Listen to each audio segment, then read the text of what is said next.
अहमस्मि महानंद झा, श्री लाल बहादुर शास्त्री राष्ट्रीय संस्कृत विद्यापीठे न्याय विभागे अध्यापकः।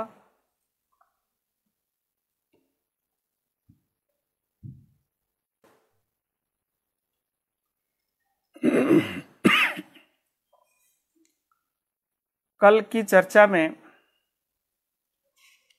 हम लोग 3 तरह के हेतुओं की चर्चा किए थे। वह हेतु है अन्वय व्यतिरेकी हेतु, केवलान्वयी और केवल व्यतिरेकी। इन तीनों की चर्चा हुई थी। चर्चा के संदर्भ में यह भी बात आई कि अन्वय व्यतिरेकी हेतु 5 रूपोपपन्न होता है। वे 5 रूप हैं: पक्षसत्व, सपक्षसत्व, विपक्षासत्व, अबाधित विषयत्व और असत प्रतिपक्षत्व। अब इस चर्चा में यह भी जिज्ञासा का विषय बना कि पक्ष किसे कहते हैं, सपक्ष किसे कहते हैं, विपक्ष किसे कहते हैं। इसी चर्चा को हम इस सातत्य में प्रस्तुत करना चाहते हैं कि पुनः पक्ष, सपक्ष, विपक्षाः। पक्ष किसे कहते हैं, सपक्ष किसे कहते हैं और विपक्ष किसे कहते हैं। इन तीनों का समाधान दिया जा रहा है उच्यन्ते इस ग्रंथ के माध्यम से। संदिग्ध साध्य धर्मी पक्षः, जहां पर संदिग्ध हो साध्य का धर्म, ऐसा जो धर्मी, उसको हम पक्ष कहते हैं। ध्यान देंगे, साध्य का जो साध्य एक प्रकार का धर्म होता है, वो है पक्ष का धर्म होता है। इसलिए पक्ष धर्मी हुआ। ऐसे धर्मी को ही हम पक्ष शब्द से कहते हैं। साध्य रूप धर्म जहां संदिग्ध हो, अर्थात जहां पर हम साध्य का संदेह करते हैं, उसको हम पक्ष कहते हैं। संदिग्ध साध्य धर्मी असौ पक्षः। संदिग्ध है साध्य रूप धर्म जिस धर्मी में, उसी को पक्ष कहा जाता है। यथा धूमानुमाने पर्वतः पक्षः। धूम के द्वारा हम जहां अनुमान करते हैं,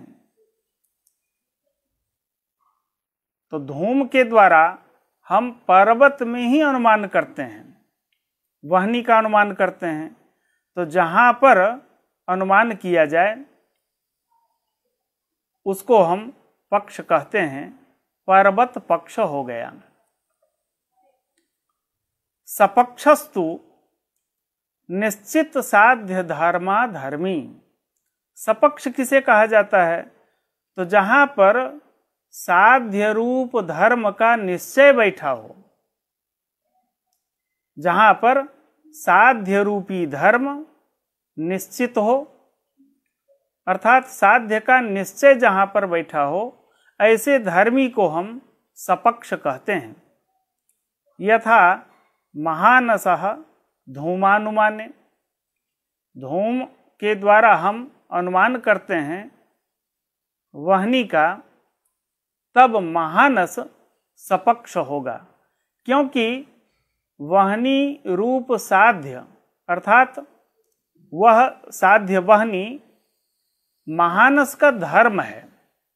वह धर्म उस महानस में निश्चित है। एतावता महान स्वरूपी धर्मी सपक्ष कहलाएगा। और विपक्ष किसे कहते हैं, इस जिज्ञासा के निवारण के लिए कहते हैं विपक्षस्तु निश्चित साध्याभावान धर्मी। जहाँ पर साध्याभाव रूप जो धर्म है वह जहाँ निश्चित है, ऐसे धर्मी को हम विपक्ष कहते हैं। निश्चित साध्याभावान धर्मी, जैसे हम महाह्रद में, तालाब में वहनी का अनुमान करें तो वहनी रूप जो साध्य है उसका अभाव निश्चित है, अर्थात वहन्य भाव का निश्चय है। तो वहन्य भाव रूप धर्म का निश्चय जहाँ पर बैठा हो वह है ह्रद, क्योंकि ह्रद हम जल जहाँ इकट्ठा रहता है उसको हम ह्रद कहते हैं। तो पानी और अग्नि दोनों का सहान अवस्थान देखा जाता है, दोनों एक साथ एक ही अधिकरण में नहीं रहते हैं, इसलिए दोनों का सहावस्थान बहुत मुश्किल है। एतावता यहाँ साध्याभाव रूप धर्म अर्थात वहन्य भाव रूप धर्म जिस धर्मी में निश्चित हो, ह्रद रूपी धर्मी में वहन्य भाव रूप धर्म का निश्चय बैठा है, इसलिए ह्रद विपक्ष हुआ। यथा तत्रैव महाह्रदः तदेवं अन्वय व्यतिरेकी केवलान्वयी केवल व्यतिरेकिणो दर्शिता। इस प्रकार से अन्वय व्यतिरेकी, केवलान्वयी और केवल व्यतिरेकी का दिग्दर्शन हुआ है। अतः अन्य हेत्वाभासा, ये अन्वय व्यतिरेकी हेतु जैसे धूम, केवलान्वयी हेतु जैसे प्रमेयत्व और केवल व्यतिरेकी हेतु गंध हेतु है। तो इन हेतुओं का दर्शन किया गया है, इन हेतुओं का वर्णन किया गया है। अब इसके अतिरिक्त जो भी है वह सब असद हेतु है, अर्थात हेत्वाभास है। अतः अन्य हेत्वाभासा।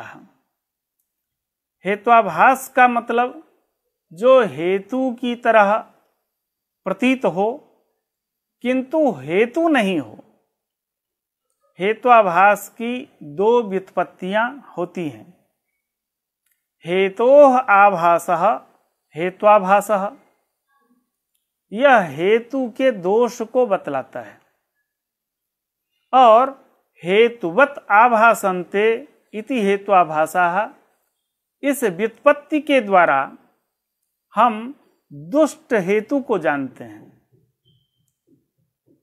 इन दो व्युत्पत्तियों से हेत्वाभास का निर्वचन होता है, और हेत्वाभास का निर्वचन करने के लिए नव्य न्याय प्रस्थान में अनेक ग्रंथ रत्न का आविर्भाव हुआ है।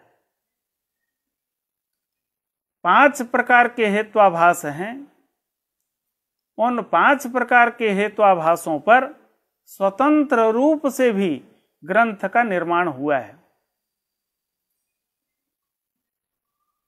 एक सव्य विचार हेत्वाभास है, सव्य विचार प्रकरण का निर्माण हुआ, बाध प्रकरण का निर्माण हुआ। ऐसे महामहोपाध्याय गंगेश ने स्वतंत्रतया इन हेत्वाभास के निरूपण के लिए स्वतंत्रतया ग्रंथ का निर्माण करते हैं, और उस तत्वचिंतामणि ग्रंथ के ऊपर जो गंगेश के द्वारा प्रणीत ग्रंथ है उस पर गदाधर भट्टाचार्य की गादाधरी टीका रघुनाथ शिरोमणि की दीधीति टीका। यह दीधीति टीका मणि ग्रंथ के ऊपर है और दीधीति ग्रंथ के ऊपर गदाधर भट्टाचार्य का गादाधरी टीका बहुत प्रसिद्ध है। तो हेत्वाभास ग्रंथ नव्य न्याय में बहुत ही ढंग से इसके वर्णन मिलते हैं। चूंकि तर्क भाषा इस न्याय दर्शन का प्रवेश द्वार है, इसलिए उसका विस्तृत रूप में वर्णन यहाँ नहीं मिलेगा। सामान्य दिग्दर्शन तर्क भाषा ग्रंथ में अवश्य मिलेगा। तो हेतु से जो भिन्न हो लेकिन हेतु की तरह प्रतीत हो, उसे हम हेत्वाभास कहते हैं। अतः अन्ये हेत्वाभासाः ते च, ये हेत्वाभास 5 हैं। असिद्ध, विरुद्ध, अनैकांतिक, प्रकरण सम, कालात्ययापदिष्ट भेदात। तर्क संग्रह आदि ग्रंथों में है 5 ही, लेकिन नाम की भिन्नता आपको वहां मिलेगी। सभ्य विचार विरुद्ध सिद्ध बाधिता पंच हेत्वाभासा, ऐसे तर्क संग्रह में लिखा हुआ है। जहां अनैकांतिक दिया है, अनैकांतिक सभ्य विचार, अनैकांतिक को सभ्य विचार कहते हैं। केवल नाम का अंतर है, लक्षण सारे वही होंगे जो तर्क संग्रह में या अन्य ऊपर के ग्रंथों में इनके लक्षण बतलाए गए हैं। तो इस तरह से 5 हेत्वाभासों का वर्णन यहाँ मिलेगा। असिद्ध, विरुद्ध, अनैकांतिक, प्रकरण सम, कालात्ययापदिष्ट, जिसको हम बाध भी कहते हैं। बाध हेत्वाभास का ही अपर नाम कालात्ययापदिष्ट है। सबसे पहला नाम असिद्ध हेत्वाभास का है। उसका निरूपण करते हैं। तत्र लिंगत्वेन असिद्धः हेतुः असिद्धः। लिंगत्वेन जो हेतु, जो लिंग है, कारण है, साध्य को सिद्ध करने की क्षमता जिसमें होती है, उसी को हम हेतु शब्द से जानते हैं। उसी को हम लिंग शब्द से भी बोलते हैं। ऐसा हेतु जहां असिद्ध हो, ऐसे हेतु को हम असिद्ध हेतु के नाम से जानते हैं। यह असिद्ध हेतु भी 3 प्रकार का होता है। तत्र असिद्धः त्रिविधः, 3 प्रकार का असिद्ध हेत्वाभास होता है। आश्रया सिद्धः, स्वरूपा सिद्धः, व्याप्यत्व सिद्धश्च। 3 इसके असिद्ध के भेद हैं। तीनों के उदाहरण आश्रया सिद्धा यथा गगनारविंदम सुरभि अरविंदत्वात् सरोजारविंदवत्। यहां पर गगनारविंद पक्ष है और सौरभ को हम साध्य कर रहे हैं, इसलिए हेतु यहां दे रहे हैं अरविंदत्वात्, अरविंद होने के कारण, पुष्प होने के कारण। तो पुष्प सुरभि युक्त होता है, उसमें एक सौरभ गुण विशेष है, गंध विशेष है। क्यों? सरोजारविंदवत उदाहरण दिया। जैसे तालाब में कमल निकलता है वह सुगंधित होता है। जैसे सरोजारविंद में सौरभ विद्यमान है, सरोजारविंद सुरभि होता है, ऐसे ही यह भी अरविंद है। कौन सा? गगनारविंद। गगन वृत्ति जो पुष्प है वह सुरभि है। यहां पर जो हेतु दिया है अरविंदत्व, उस अरविंदत्व का आश्रय नाना हो सकता है, सारे अरविंद हो सकते हैं। अरविंदत्व रूप हेतु के आश्रय अरविंद हैं, पर जो गगनारविंद है वह उसका आश्रय प्रसिद्ध नहीं है। गगन में कोई पुष्प नहीं होता, आकाश पुष्प प्रसिद्ध नहीं है, तो उस पुष्प का वह जो अरविंद है गगन वृत्ति, उसका आश्रय जो गगन है वह असिद्ध है। इसलिए हम बहुधा यह भी कहते हैं गगनीयत्व असिद्ध है। एतावता यह जो असिद्ध का अन्यतम भेद आश्रय असिद्ध है, वह इसका उदाहरण है। तो यहां जो अरविंदत्व हेतु है, वहां उस हेतु में आश्रया सिद्ध नामक हेत्वाभास बैठा है। यथा गगनारविंदम सुरभि अरविंदत्वात् सरोजारविंदवत् अत्र गगनारविंदम आश्रयः। उस अरविंदत्व का आश्रय गगनारविंद है, और गगनारविंद कहीं भी प्रसिद्ध नहीं होता। सच नास्त्येव। एतावता यह अरविंदत्व हेतु आश्रया सिद्ध नामक हेत्वाभास से दूषित है। दूसरा असिद्ध का भेद है स्वरूपा सिद्ध। स्वरूपा सिद्ध का स्वरूप है पक्षे हेत्वभावः स्वरूपा सिद्धः।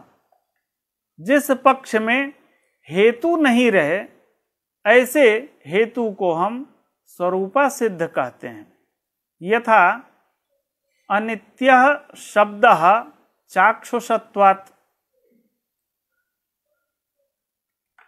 हम यदि सामान्य तरीके से सोचें तो ग्रंथ की पंक्ति में अभी तक सर्वप्रथम पक्ष का निर्देश हुआ है, इसके बाद साध्य का, तदनंतर हेतु का निर्देश। यहां पर थोड़ा अंतर है। अनित्यः शब्दः चाक्षुषत्वात्, यहां भ्रम नहीं हो, एतावता यह स्पष्ट कर देना जरूरी है कि यहां अनित्यः यह पक्ष नहीं है, अपितु अनित्यत्व साध्य है, शब्द पक्ष है। एतावता इसे यों पढ़ना चाहिए, शब्दः अनित्यः चाक्षुषत्वात् घटवत्।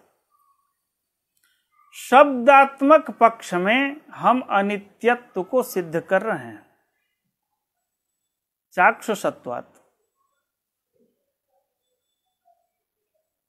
चाक्षुषत्व हेतु है।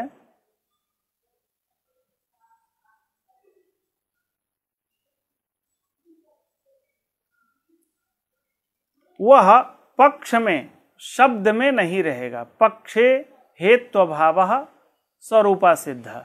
तो पक्ष हम शब्द को बनाए हैं। तो शब्दः अनित्यः चाक्षुषत्वात्। शब्द पक्ष है, अनित्यत्व साध्य है, और चाक्षुषत्व हेतु है। स्वरूपा सिद्ध का जो लक्षण है, पक्षे हेत्वभावः, पक्ष में हेतु का नहीं रहना, हेतु का अभाव होना। पक्ष यहां हेतु चाक्षुषत्व है। चाक्षुषत्व चाक्षुष में रहेगा। और चाक्षुष किसका होता है? द्रव्य का होता है, रूप का होता है। शब्द का चाक्षुष प्रत्यक्ष नहीं होता, शब्द का श्रावण प्रत्यक्ष होता है। तो यह जो चाक्षुषत्व रूप हेतु है, यह हेतु पक्ष जो शब्द है उसमें कतई नहीं रहेगा। पक्षे हेत्वभावः, पक्ष में हेतु का नहीं रहना, यही स्वरूपा सिद्ध है। इस तरह से उदाहरण तो घट दिया, घट में चाक्षुषत्व है, चूंकि वह द्रव्य है और चक्षु से हम द्रव्य का और तद्वृत्ति रूपादि गुण का भी प्रत्यक्ष करते हैं। इसलिए उदाहरण सही है, लेकिन वह चाक्षुषत्व हेतु शब्द रूपी पक्ष में विद्यमान नहीं है। इसलिए यह जो चाक्षुषत्व हेतु है, यह स्वरूपा सिद्ध नामक हेत्वाभास दोष से दूषित है। स्वरूपा सिद्धो यथा अनित्यः शब्दः चाक्षुषत्वात्, इसको हम सीधे तरीके से पढ़ें। शब्दः अनित्यः चाक्षुषत्वात् घटवत्। अत्र चाक्षुषत्वं हेतुः, चाक्षुषत्व हेतु है, सच वह जो चाक्षुषत्व हेतु है वह शब्दे पक्षे नास्ति। शब्दात्मक पक्ष में वह चाक्षुषत्व विद्यमान नहीं है। एतावता यह हेतु स्वरूपा सिद्ध नामक हेत्वाभास दोष से दूषित है। यह दुष्ट हेतु है, चाक्षुषत्व हेतु दुष्ट हेतु है।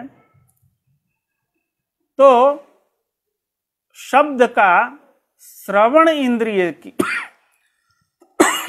श्रवण इंद्रिय से ग्राह्य होता है, श्रोत्र रूप इंद्रिय से गृहीत होने के कारण चाक्षुषत्व तो शब्द में नहीं रहा, शब्द में श्रोत्र इंद्रिय ग्राह्यत्व है। तस्य श्रावणत्वात्, वह श्रावण प्रत्यक्ष का विषय है, न कि चक्षुरेंद्रिय का विषय है। अतः चाक्षुषत्व हेतु स्वरूपा सिद्ध दोष से दूषित हुआ। तीसरा, असिद्ध का तीसरा भेद है व्याप्यत्व सिद्ध। व्याप्यत्व सिद्ध दो प्रकार का होता है। हम पूर्व में भी इसकी चर्चा प्रस्तुत किए थे। सोपाधिको हेतु व्याप्यत्व सिद्ध, उपाधि युक्त जो हेतु होता है वह व्याप्यत्व सिद्ध दोष कहलाता है। तो व्याप्यत्व सिद्ध दो प्रकार का होता है।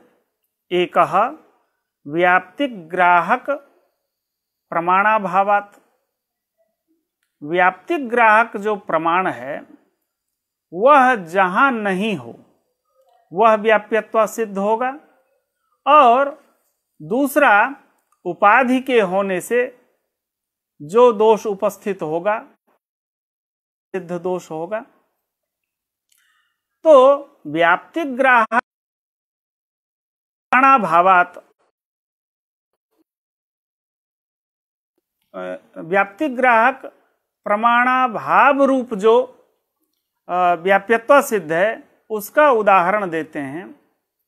तत्र प्रथमः यथा शब्दः क्षणिकः सत्वात्, शब्द पक्ष है और क्षणिकत्व साध्य है, हेतु सत्ता है। यत् सत तत् क्षणिकम, जो सत है वह क्षणिक है। यथा जलधर पटलम, जलधर मेघ को कहते हैं, और वह सत है, दिखाई देता है, विद्यमान है, पर वह हमेशा नहीं होता है, उसका नाश हो जाता है, क्षणिक है। न च सत्व क्षणिकत्वयोः व्याप्तिग्राहकम प्रमाणमस्ति।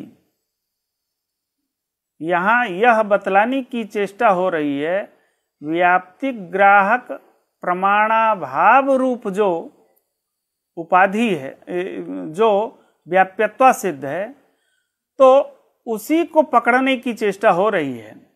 सत्व और क्षणिकत्व, इन दोनों के मध्य में कोई व्याप्ति है क्या? सत्व और क्षणिकत्व, इन दोनों के मध्य में व्याप्ति ग्राहक कोई प्रमाण नहीं है। जो सत है वह क्षणिक ही हो ऐसा आवश्यक नहीं है। जैसे आकाश है, काल है, दिशा है, आत्मा है, मन है, परमाणु है, ये सब सत वस्तु हैं, भाव वस्तु है, इनकी विद्यमानता प्रसिद्ध है, पर यहाँ क्षणिकत्व नहीं है। तो ऐसे अधिकरण घटादि हैं, सत है, क्षणिक भी है, वहाँ क्षणिकत्व भी है। तो घटाद्यधिकरण में सत्व और क्षणिकत्व यह दोनों हो सकता है। और यदि क्षणिकत्व की व्याख्या तृतीय क्षण ध्वंस प्रतियोगित्वम, ऐसा क्षणिकत्व की व्याख्या हो, तो घटादि भी इसका उदाहरण नहीं हो सकता। वह प्रत्यक्ष से हम देख रहे हैं कि घट विद्यमान है, और हम घंटों देखते रहते हैं, महीनों देखते हैं, वर्षों तक उस घट की अवस्थिति रहती है, उसमें क्षणिकत्व नहीं है। तृतीय क्षण ध्वंस प्रतियोगित्व रूप जो क्षणिकत्व है, घटादि में भी नहीं है। एतावता प्रत्यक्ष प्रमाण से यह बाधित हो गया, व्याप्ति नहीं टिक पाई। यहां किसमें? सत्व और क्षणिकत्व, इन दोनों में व्याप्ति नहीं हो पाई। तो व्याप्ति ग्राहक जो प्रत्यक्षादि प्रमाण है, वह प्रमाण एतावता सत्व जो द्रव्य भी है, जो विद्यमान है, ऐसे द्रव्य में क्षणिकत्व नहीं है। अतः व्याप्ति ग्राहक प्रमाणाभावात जो व्याप्यत्व सिद्ध है, वह व्याप्यत्व सिद्ध दोष से सत्व रूप हेतु दूषित हो गया। एतावता यह हेतु साध्य को सिद्ध नहीं कर पाता, क्षणिकत्व को सिद्ध नहीं कर पाता। यह तो व्याप्यत्व सिद्ध का जो प्रथम अर्थ किया, दो भेद है, उसमें प्रथम भेद जो व्याप्ति ग्राहक प्रमाणाभावात, इसका उदाहरण है यत् शब्दः क्षणिकः सत्वात्।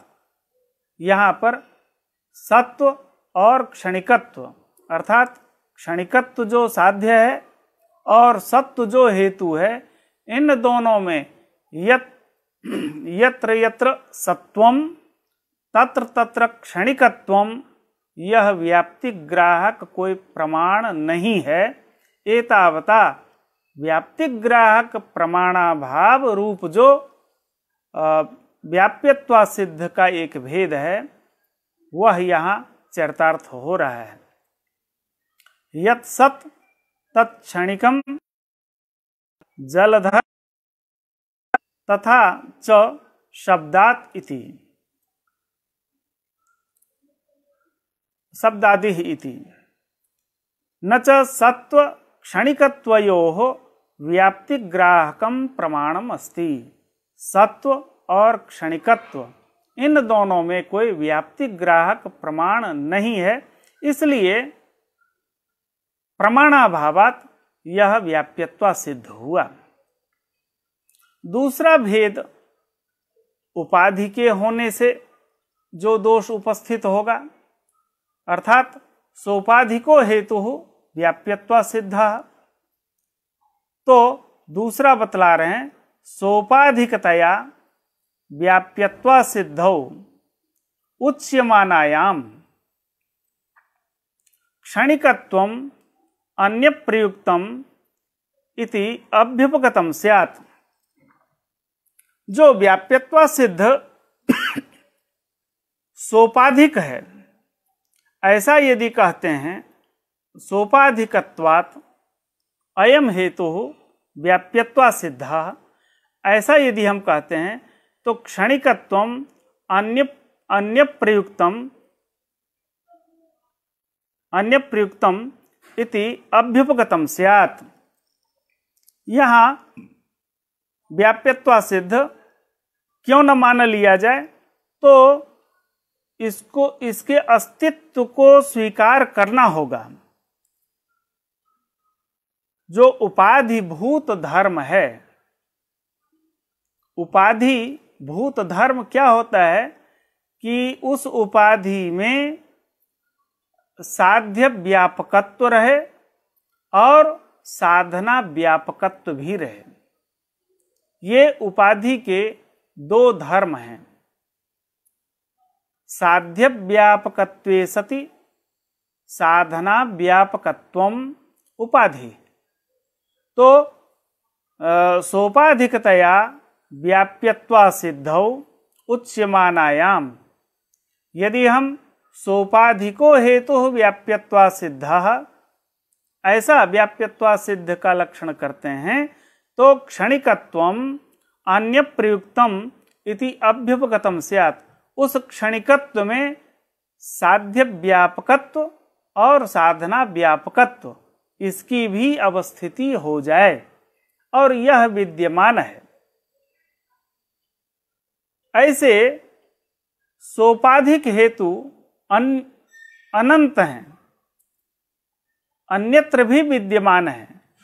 एक तो यह उदाहरण सत्व दिया, दूसरा द्वितीयो यथा, दूसरा उदाहरण दे रहे हैं, क्रत्वंतरवर्तिनी हिंसा अधर्म साधनम हिंसात्वात् क्रतु बाह्य हिंसावत। यहाँ क्रत्वंतरवर्तिनी हिंसा पक्ष बनाया है।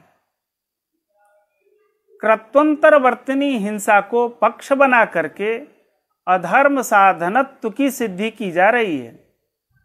अधर्म साधनत्वम अत्र साध्यम, हेतु है हिंसात्व। यहाँ अर्थात यत्र यत्र हिंसात्वम तत्र तत्र अधर्म साधनत्वम, यह व्याप्ति है।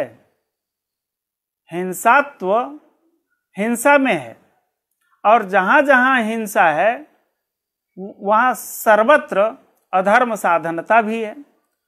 हिंसा से अधर्म की उत्पत्ति होती है। एतावता यह व्याप्ति सिद्ध है। यत्र यत्र हिंसात्वम तत्र तत्र अधर्म साधनत्वम।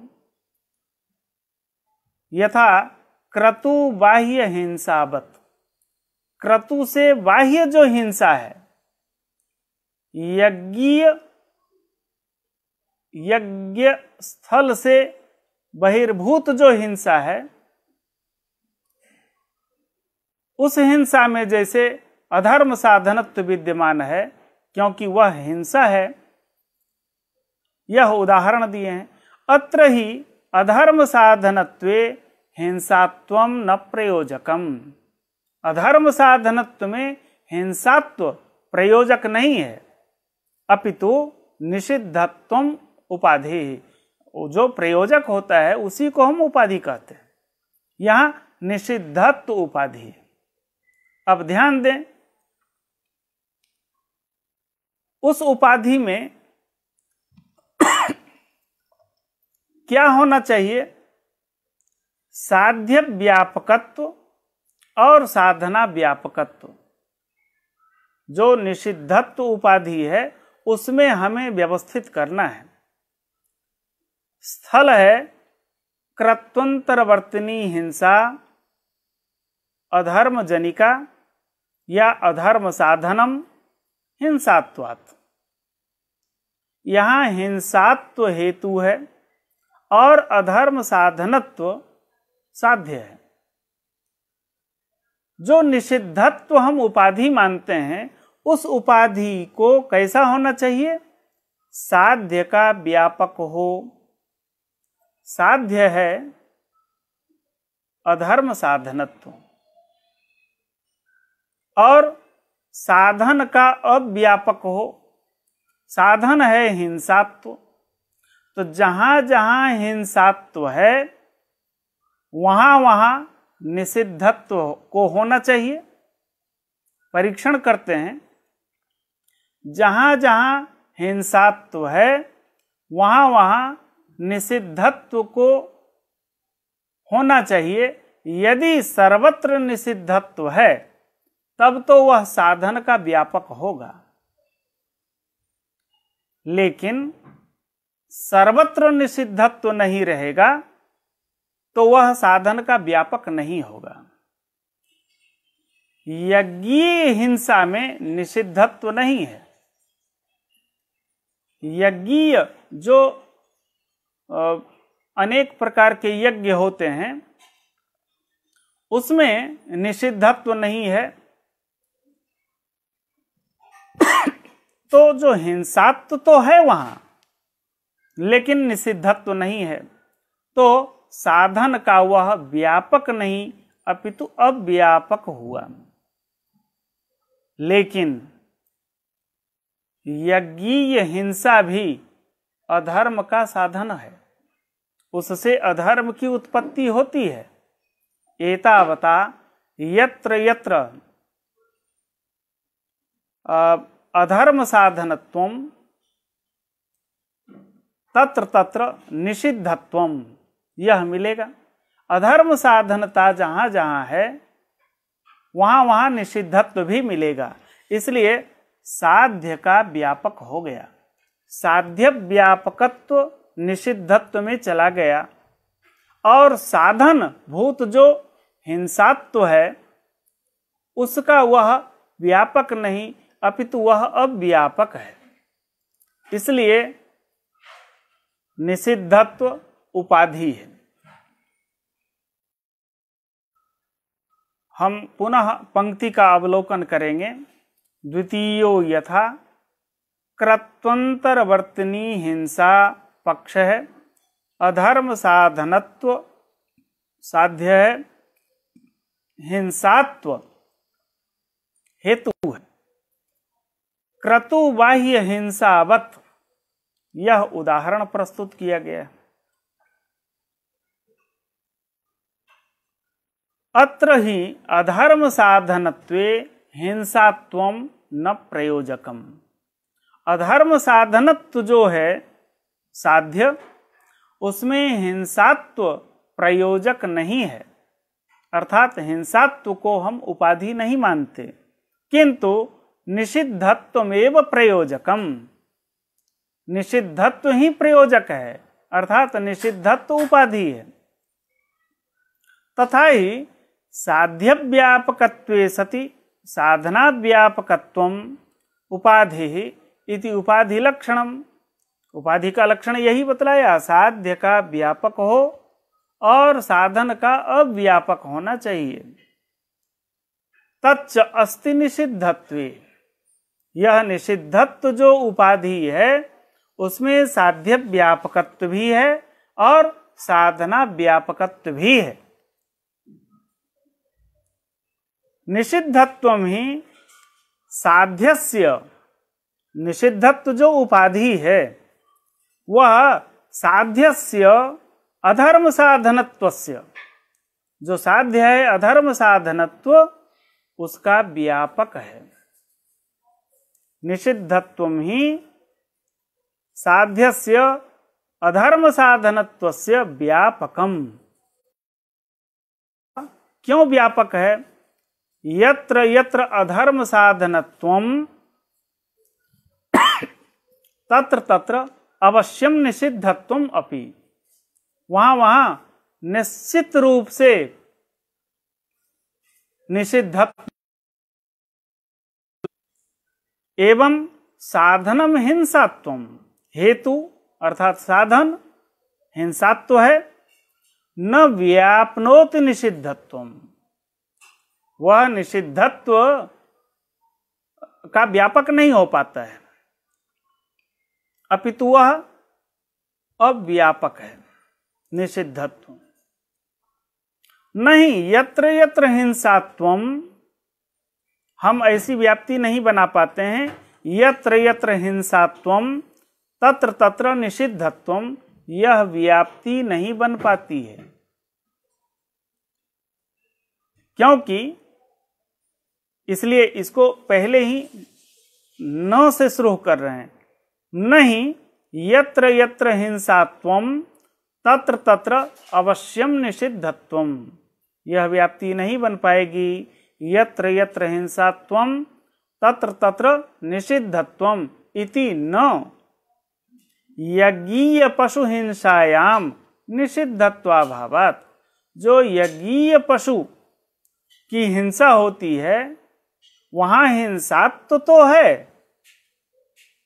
लेकिन निषिद्धत्व नहीं है। इसलिए साधन का वह अव्यापक हो गया निषिद्धत्व। तो साध्य व्यापकत्व अधर्म साधनत्व का व्यापक है निषिद्धत्व, और हिंसात्व का अव्यापक भी है निषिद्धत्व। तदेवं निषिद्धत्वस्य उपाधेः सद्भावात्, उपाधि यहाँ विद्यमान है, उपाधेः सद्भावात् अन्य प्रयुक्त व्याप्त्युपजीवी हिंसात्वम व्याप्यत्वा सिद्धमेव। अन्य प्रयुक्त जो व्याप्ति की उपजीवी जो हिंसात्व है, वह हिंसात्व व्याप्यत्वा सिद्ध रूप हेतु दोष से दूषित होता है। एतावता यह हेत्वाभास है।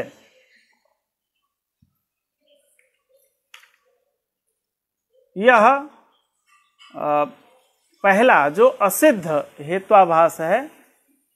असिद्ध हेत्वाभास के तीन भेद, आश्रया सिद्ध, स्वरूपा सिद्ध और व्याप्यत्वा सिद्ध। इन तीनों का उदाहरण सहित निरूपण यहाँ किया गया। दूसरा हेत्वाभास विरुद्ध हेत्वाभास है। विरुद्ध हेत्वाभास का लक्षण करते हैं साध्य विपर्यय व्याप्तो हेतु विरुद्ध। विपर्यय को हम अभाव कहते हैं, इसलिए तर्क संग्रह में साध्याभाव व्याप्तो हेतु विरुद्ध ऐसा कहा गया है। साध्य विपर्यय व्याप्तो हेतु विरुद्ध। उसका उदाहरण स यथा शब्दः नित्यः कृतकत्वात् आत्मवत्। यहाँ शब्द पक्ष है और नित्यत्व को साध्य बनाया, कृतकत्व हेतु है। कृतकत्वम नाम जन्यत्वम। तो जहां यह कृतकत्व हेतु क्या करेगा, साध्य विपर्यय से व्याप्त है, अर्थात साध्याभाव से व्याप्त है यह हेतु। यहां देखिए साध्य है नित्यत्व, नित्यत्व का जो अभाव है वह होगा अनित्यत्व। अनित्यत्व से व्याप्त हेतु है कृतकत्व, इसलिए कृतकत्व हेतु को हम विरुद्ध हेतु कहते हैं। स यथा नित्यः कृतकत्वात् आत्मवत्। अत्र कृतकत्वम ही जो हेतु है, साध्य जो नित्यत्व है, साध्य नित्यत्व विपरीत, विपर्यय का मतलब विपरीत, तो नित्यत्व का विपरीत अनित्यत्व होता ही है, तो अनित्यत्व से व्याप्त है। अर्थात यत्र यत्र अनित्यत्वम तत्र तत्र कृतकत्वम, यत्र यत्र कृतकत्वम तत्र तत्र अनित्यत्वम। इस तरह से जो कृतकत्व जहाँ जहाँ रहेगा वहाँ वहाँ अनित्यत्व रहेगा। तो साध्याभाव जो नित्यत्वाभाव है अर्थात अनित्यत्व है, उस अनित्यत्व से व्याप्त हेतु कृतकत्व हेतु हो गया। यत् कृतकम तत् अनित्यमेव, जो कृतक होगा अर्थात जन्य होगा वह अनित्य ही होगा। न नित्यम, वह नित्य नहीं होगा, जन्य कभी भी नित्य नहीं होता। अतः विरुद्धम कृतकत्वम, यह हेतु जो कृतकत्व हेतु है वह विरुद्ध हेतु हो गया, और विरुद्ध होने से यही हेतु हेतु नहीं हो करके हेत्वाभास कहलाएगा। तीसरा हेत्वाभास जो है वह है अनैकांतिक। अनैकांतिक का ही अपर नाम है सव्यभिचार। सव्यभिचार का सामान्य अर्थ है व्यभिचारेण सहितः सव्यभिचारः। व्यभिचार दोष से युक्त जो होता है वह है सव्यभिचार, उसी का अनैकांतिक भी नाम है। यह अनैकांतिक, यह सव्यभिचार दो प्रकार का होता है, साधारण अनैकांतिक और असाधारण अनैकांतिक। साधारण और असाधारण के भेद से यह दो प्रकार का है। जो सव्यभिचार ग्रंथ है स्वतंत्र रूप से, उसमें सव्यभिचारस्त्रिविधः साधारण साधारणानुपसंहारी भेदात्, वहाँ तीन भेद बतलाया, साधारण, असाधारण और अनुपसंहारी। प्रकृत ग्रंथ तर्क भाषा में इसके दो भेद का प्रदर्शन कर रहे हैं, साधारण और असाधारण। तत्र पक्ष सपक्ष विपक्ष वृत्ति ही साधारण। पक्ष सपक्ष और विपक्ष तीनों में जहां विद्यमान हो उसको हम साधारण हेत्वाभास कहते हैं। साधारण अनैकांतिक नामक हेत्वाभास कहते हैं। उसका उदाहरण देखें, शब्दः नित्यः प्रमेयत्वात्। हमें हेतु को पकड़ना है, हेतु प्रमेयत्व है। यहाँ स्पष्टतया प्रमेयत्व को जानने के लिए पूर्व में भी चर्चा हुई है।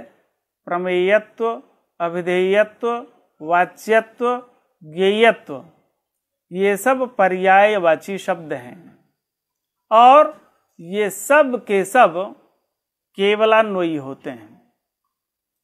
केवलान्वयी का मतलब सर्वत्र विद्यमानत्वम केवलान्वयित्वम अथवा अत्यंताभावाप्रतियोगित्वम केवलान्वयित्वम, जो सब जगह विद्यमान हो, अत्यंताभाव का जो प्रतियोगी नहीं हो, अत्यंताभाव का जो अप्रतियोगी हो, वह केवलान्वयी होता है। इसका अभाव कहीं भी नहीं मिलता, इसलिए यह केवलान्वयी है।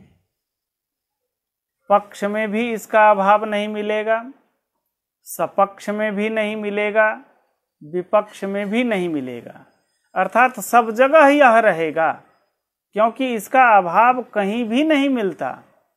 सर्वत्र विद्यमानत्वम केवलान्वयित्वम, जो सब जगह है वह पक्ष में भी रहेगा, सपक्ष में भी रहेगा, विपक्ष में भी रहेगा। तो ऐसा हेतु साधारण कोटि का अनैकांतिक हेत्वाभास है। तत्र सपक्ष, तत्र पक्ष सपक्ष विपक्ष वृत्ति ही साधारण यथा शब्दः नित्यः व्योमवत्। देखें,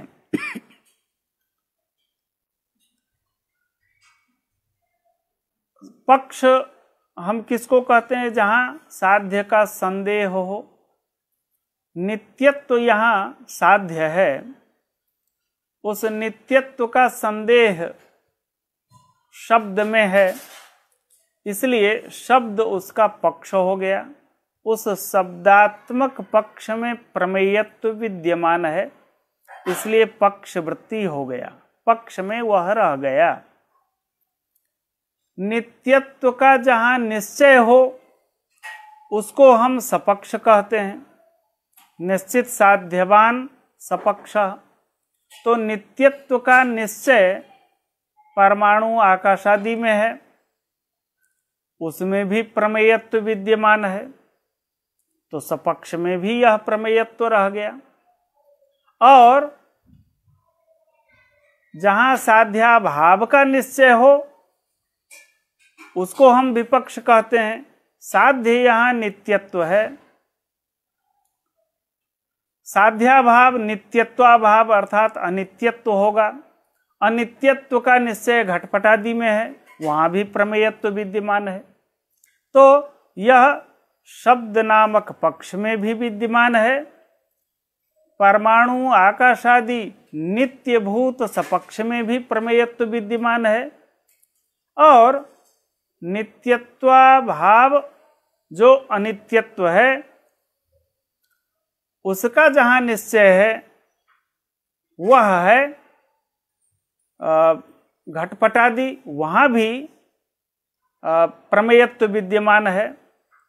इस तरह से हेतु मुख्य है। हेतु को हम इतना बड़ा कर दें, चाहे आप पक्ष पर्वत को बनाए, चाहे आप पक्ष घट को बनाए, शब्द को बनाए, साध्य आप चाहे किसी को भी बना लीजिए, यह मायने नहीं रखता। मायने यहाँ हेतु किसको आप रख रहे हैं वह मायने रखेगा। प्रमेयत्व हेतु है, जो पक्ष वृत्ति भी हो, सपक्ष वृत्ति भी हो और विपक्ष वृत्ति भी हो, इसलिए प्रमेयत्व हेतु जो है यही मुख्य है। प्रमेयत्व हेतु पक्ष सपक्ष विपक्ष तीनों में वृत्ति है, इसलिए यह साधारण नामक अनैकांतिक हेत्वाभास है। अत्र ही प्रमेयत्वं हेतुः तच्च नित्यानित्य वृत्ति। यहाँ कहते समय पक्ष को भूल गए, नित्य अनित्य। यह सपक्षे विपक्षे च भवेत् साधारणस्तुषः कारिकावली में कहा गया है। वहाँ पक्ष का नाम नहीं लिया गया, किंतु यहाँ पक्ष का भी नाम लिया गया है। लेकिन बतलाते समय प्रमेयत्वं हेतुः तच्च नित्यानित्य वृत्ति। नित्य जो परमाणुवादी है, अनित्य जो घटपटादि हैं, उसमें भी विद्यमान है।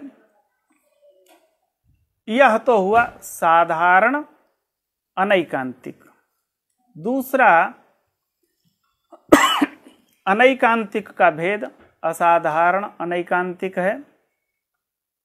उसको कहते हैं सपक्षात विपक्षात व्यावृत्तः यह पक्षे एव वर्तते, न तो वह सपक्ष में रहे और न ही विपक्ष में रहे, दोनों से अलग रहे। सपक्ष वृत्तित्व भी नहीं होना चाहिए, विपक्ष वृत्तित्व होना चाहिए, एकमात्र पक्ष वृत्तित्व होना चाहिए। उसको हम असाधारण कोटि का अनैकांतिक हेत्वाभास कहेंगे। सपक्षात विपक्षात व्यावृत्तः यह पक्ष एव वर्तते सः असाधारणानैकांतिकः।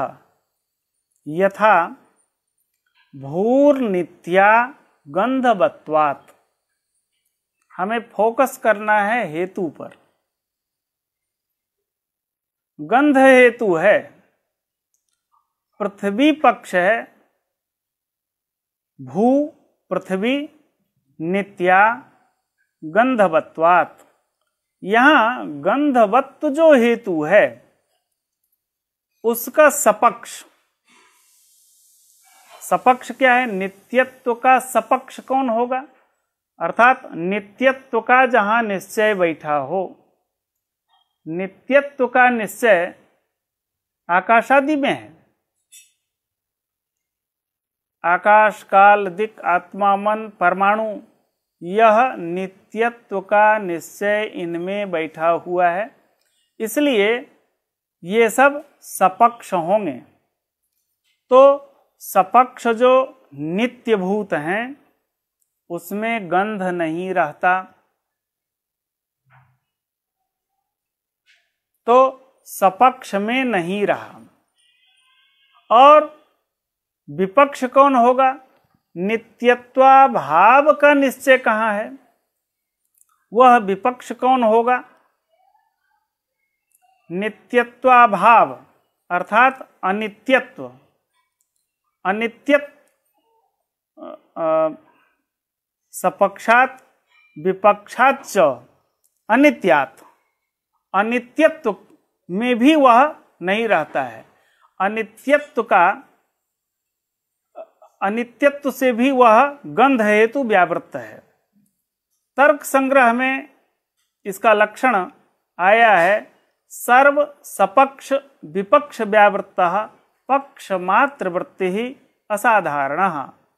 जो सभी सपक्ष सभी विपक्ष से अलग हो, केवल पक्ष मात्र में रहे। गंध केवल पृथ्वी में है, पृथ्वी के अतिरिक्त अन्य कहीं भी गंध विद्यमान नहीं है। केवल पक्ष है, केवल पक्ष मात्र में वह रहता है। न तो सपक्ष में रहेगा और न ही विपक्ष में रहेगा, केवल गंध मात्र में, अर्थात भू मात्र वृत्ति है, पृथ्वी मात्र वृत्ति है। तो यह गंध हेतु न तो सपक्ष में रहा और न ही विपक्ष में रहा, अपितु केवल पक्ष में रहा। अतः यह हेतु असाधारण नामक अनैकांतिक हेत्वाभास है। गंधवत्वम ही सपक्षानित्यात् विपक्षाच्चानित्यात्। अनित्यभूत जो विपक्ष हैं उन सब से यह अलग है, उन सब में नहीं रहता है। भू मात्र वृत्ति, यह गंध केवल पृथ्वी मात्र में है, इसलिए यह गंध हेतु असाधारण अनैकांतिक हेत्वाभास है। प्रकरण सम जो चौथा है, सत प्रतिपक्ष जिसको हम कहते हैं, सत प्रतिपक्ष का एक सामान्य जो सुन करके जो भी अर्थ निकल सकता है, सत का मतलब विद्यमान, प्रतिपक्ष, एक विरोधी पक्ष जहां विद्यमान हो उसे हम सत प्रतिपक्ष नामक हेत्वाभास कहते हैं। तो उसी का एक दूसरा नाम है प्रकरण सम। सत प्रतिपक्ष का ही नामांतर है। प्रकरण समस्तु स एव यस्य हेतोः साध्य विपरीत साधकम हेत्वंतरम विद्यते। तर्क संग्रह में साध्याभाव साधकम हेत्वंतरम विद्यते स सत प्रतिपक्षः। साध्य को सिद्ध करने वाला जो हेतु है, उसी साध्य के अभाव को सिद्ध करने वाला यदि दूसरा हेतु विद्यमान हो जाए, उसे सत प्रतिपक्ष कहते हैं। तो साध्य विपरीत साधकम, साध्याभाव को सिद्ध करने वाला जो दूसरा हेतु हेत्वंतर हो, उसी को हम सत प्रतिपक्ष कहते हैं। उसका उदाहरण दे रहे हैं। यथा शब्दः अनित्यः नित्य धर्म रहितत्वात्। शब्द पक्ष है और अनित्यत्व साध्य है। धर्म रहितत्व, नित्य धर्म रहितत्व हेतु के द्वारा हम अनित्यत्व को सिद्ध कर रहे हैं। जहां नित्य धर्म रहितत्व रहेगा वहां अनित्यत्व रहेगा। लेकिन इसके विपरीत साध्याभाव को सिद्ध करने वाला शब्दः नित्यः अनित्य धर्म रहितत्वात्। यहाँ जो पूर्व में साध्य था अनित्यत्व, अनित्यत्व का अभाव नित्यत्व होगा, उसको सिद्ध करने के लिए अनित्य धर्म रहितत्व हेतु प्रस्तुत किया गया है। अनित्य धर्म रहितत्व का मतलब नित्यत्व। अनित्य धर्म जहां नहीं हो, अर्थात नित्यत्व जहां विद्यमान हो, तो एकदम समान हेतु साध्य को सिद्ध करने के लिए, उसके ठीक विपरीत साध्य को सिद्ध करने के लिए विरुद्ध हेतु का, एक विपरीत हेतु का उपन्यास कर दिया जाए, दूसरे हेतु का उपन्यास कर दिया जाए, तो वह हेतु विरुद्ध ये सत प्रतिपक्ष नामक हेत्वाभास कहलाता है। शब्दः पहले देखेंगे। शब्दः अनित्यः नित्य धर्म रहितत्वात्।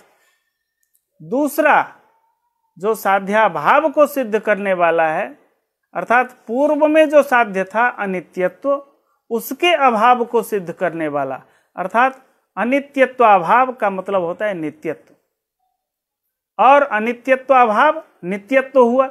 इस तरह से शब्दः नित्यः, शब्द नित्य है अनित्य धर्म रहितत्वात्। इस हेतु के द्वारा परस्पर में अनुमिति का प्रतिबंध होता है। अयमेव ही सत प्रतिपक्ष इत्युच्यते। इसी को हम प्रतिपक्ष कहते हैं। विरोधी जो साध्य होता है, साध्याभाव को सिद्ध करने के लिए जिस हेतु के द्वारा पूर्व में साध्य को सिद्ध किया जा रहा है, दूसरे हेतु के द्वारा हम साध्याभाव को सिद्ध करने का प्रयत्न करते हैं। ऐसे स्थल को हम सत प्रतिपक्ष हेतु, सत प्रतिपक्ष नामक दोष से दूषित हेतु मानते हैं। पांचवा और अंतिम हेत्वाभास बाधित है, बाध हेत्वाभास है। पक्षे प्रमाणांतरावधृत साध्याभाव हेतु बाधित विषय। पक्ष में अन्य प्रमाण के द्वारा साध्याभाव का जहां निश्चय हो जाए उसको हम बाधित विषय कहते हैं। ऐसे हेतु को बाधित विषय कहते हैं और इसी को हम कालात्ययापदिष्ट नाम से भी जानते हैं। यथा अग्नि अनुष्णः कृतकत्वात्, अग्नि पक्ष है और अनुष्णत्व साध्य है, कृतकत्व हेतु है। यत्र यत्र कृतकत्वम तत्र तत्र अनुष्णत्वम। अनुष्णत्व का मतलब होता है उष्णत्व का अभाव, वह होता है अनुष्ण। कृतक होने से अनुष्ण है। अनुष्ण का मतलब वह गर्म नहीं है, अनुष्ण है, उष्ण नहीं है। ऐसे ही यह अग्नि रूप पक्ष में हम अनुष्णत्व को साध्य कर रहे हैं, लेकिन अन्य प्रमाण के द्वारा अर्थात प्रत्यक्ष प्रमाण के द्वारा अग्नि में उष्णत्व सिद्ध है, साध्य है अनुष्णत्व। उसका अभाव, अनुष्णत्व अभाव अर्थात उष्णत्व, वह उष्णत्व प्रत्यक्ष प्रमाण से निश्चित है, उसका निश्चय हो चुका है। वही हेतु कृतकत्व हेतु बाधित विषय माना जाएगा। यथा अग्नि ही अनुष्णः कृतकत्वात् जलवत्, अत्र ही कृतकत्वस्य हेतोः साध्यम अनुष्णत्वम। कृतकत्व रूप जो हेतु है उसका साध्य अनुष्णत्व है। अनुष्णत्व का अभाव ही उष्णत्व है, जो कि प्रत्यक्ष प्रमाण से अवधारित है, निश्चित है। वह प्रत्यक्ष प्रमाण कौन है? स्पार्शन प्रत्यक्ष। त्वगींद्रिय से हम उष्णता की प्रतीति करते हैं, तो स्पार्शन प्रत्यक्षेणैव उष्णत्वोपलम्भात्, स्पार्शन प्रत्यक्ष के द्वारा ही हम उष्णत्व की प्रतीति कर लेते हैं। एतावता यहाँ जो कृतकत्व हेतु है वह बाधित हेतु है। इस तरह से आज अनुमान प्रकरण का भी संपूर्णता यहाँ होती है। अगले दिन से अग्रिम कक्षा होगी। आज अनुमान प्रकरण संपूर्ति करके हम इस धारा को यहीं अभी विरमित करते हैं। आप सभी का बहुत बहुत आभार, धन्यवाद, नमस्कार।